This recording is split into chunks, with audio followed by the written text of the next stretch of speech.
If you are to be born again, would you still want to be a Filipino, sir? Yes, without batting an eyelash and without even thinking twice. Sa simpleng dahilan, malayong mas maganda naman tayong mga lalaki at babae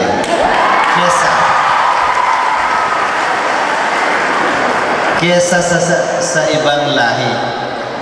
Malayong mas maganda ang balat natin kesa sa mga banyaga.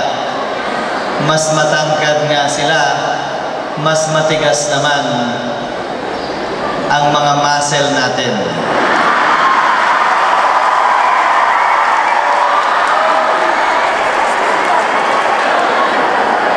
May pera man sila at matagumpay man sila, hindi kasing rami ng kapatid natin, yung mga kapatid nila, at hindi kasing lapit ng mga kamag-anak natin sa atin, yung mga kamag-anak nila.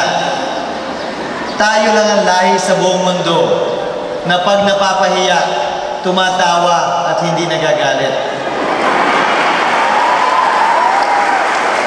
Tayo lang ang lahi sa mundo na kapag montik tayo masagasaan, magkakamot lang tayo ng ulo at tatawa hanggang sa kabila ng kalye.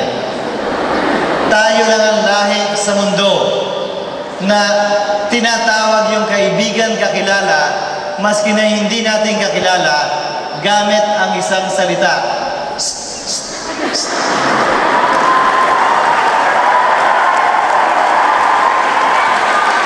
Tayo lang ang lahi na kaya mag-usap at magkaintindihan gamit ang isang tunog lang ng salita.